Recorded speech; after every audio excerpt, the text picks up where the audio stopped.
I was a receptionist in a company, and I was like, I can't do this. I can't just sit at a desk, answer phones, file paper. Like, where's the growth? Where's the creativity? Where's the fun?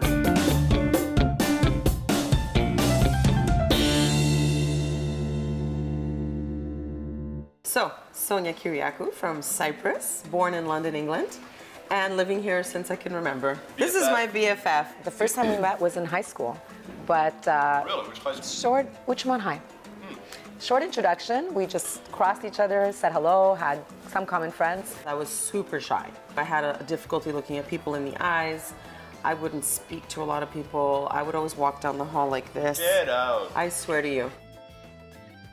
So dancing, I discovered, well, first of all, as a child, or kind of like I would say early teen, I was exposed to folkloric dance because of our culture and our background.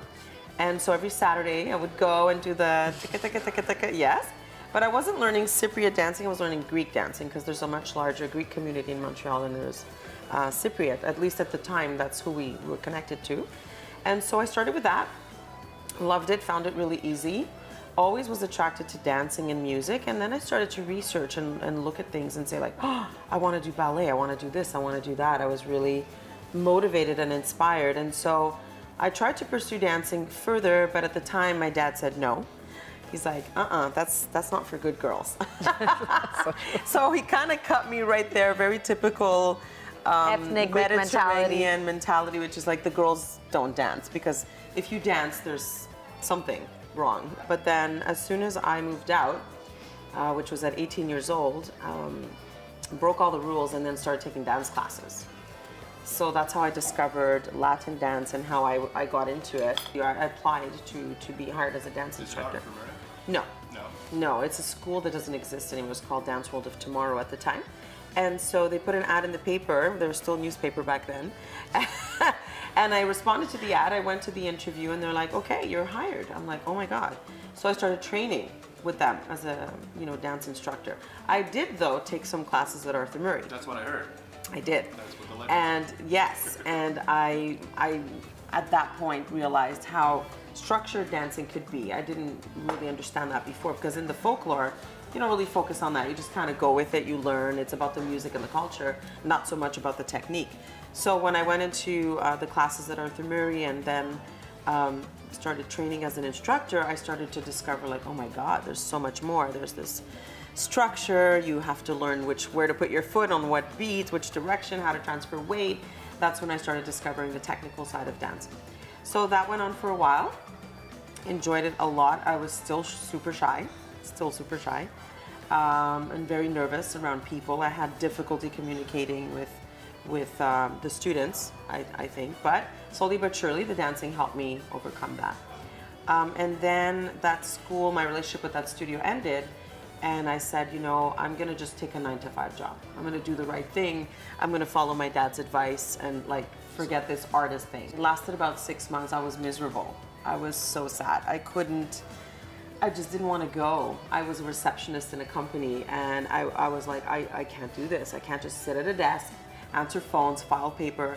Like, where's the growth? Where's the creativity? Where's the fun? So it really spurred me on to go back to dance. I started to figure out like, hey, let me call my old partner back, see if he wants to dance with me. Let's go do shows. Let's start a dance troupe. And that's how San Tropez was born. Every weekend, my partner and I would go do shows at weddings. And we would lambada every single Saturday. Like, that's all people wanted to do. So they would see us perform, and then we would invite them up to dance with us and get the bride and groom involved in the whole thing. So that was one of the specialties of San Tropez in the early days. When I started, I just thought, I want to do this because I love dance. I want to do this because I love what it did for me and what I believe it will do for others. And that is what kept me pushing. But I had no idea at the time that it would be so, it just became my planet. Planet San Tropez really is what it is, because every single moment, every single day, I would eat, breathe, and live it. And everybody in my environment saw that. And in a way, I believe that's focus is what made it successful. That dedication that I brought to it is what made it what it became.